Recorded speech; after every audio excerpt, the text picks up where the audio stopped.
প্রিয় বন্ধুরা, আসসালামু আলাইকুম। সবাই কেমন আছেন? এই যে আমার সামনে যাকে দেখছেন, উনি হচ্ছেন বাংলাদেশের সংসদ সদস্য আন্দালিব রহমান।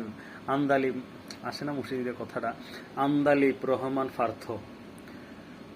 তো উনি একবারে তো সংসদ সদস্য ছিলেন, এখনো আছেন।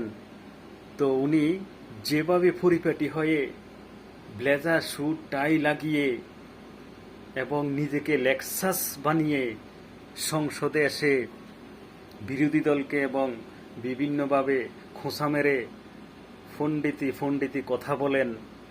ভাই, কয়েকবারে তো সংসদ সদস্য ছিলেন, সাধারণ জনগণের জন্য কি করেছেন? আপনি যেভাবে ব্লেজার স্যুট টাই লাগিয়ে সংসদে এসে এমনভাবে এমন কন্ডিশনে কথা বলেন, মনে হচ্ছে যেন আপনি ব্রিটিশ থেকে পালিয়ে এসে বাংলাদেশে এসেছেন।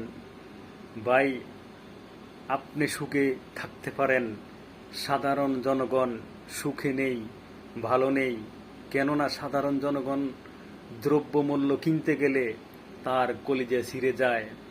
1000 টাকা নিয়ে বাজেট করে আমি বিভিন্ন কিছু কিনব, যাওয়ার পরে দেখা যায় কিছু কেনার পরে আর থাকে না টাকা।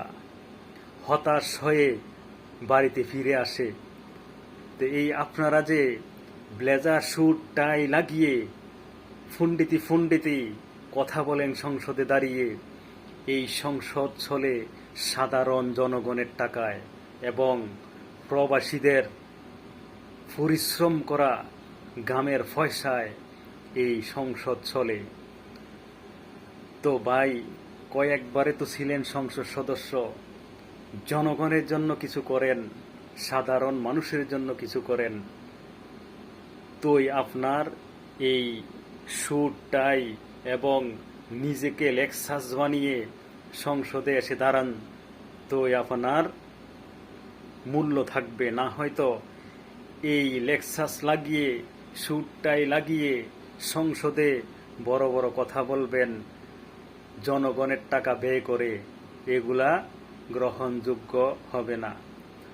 জনগণের জন্য কিছু করেন, জনগণ যেন দ্রব্যমূল্য ক্রয় ক্ষমতার ভিতরে থাকে, সেইটা চিন্তা করেন। ওই সংসদে দাঁড়িয়ে বিরোধী দলকে ঠাট্টা মেরে, মস্করা মারে, খোঁচা মারে কথা বলেন, এগুলা ছেড়ে দেন। আর নিজেকে পরিপাটি না দেখিয়ে জনগণ কিভাবে ভালোভাবে চলতে পারে ওইটা দেখেন। ভিডিওটা ভাই ভালো লাগলে শেয়ার দিয়ে সবাইকে দেখার সুযোগ করে দিবেন প্লিজ।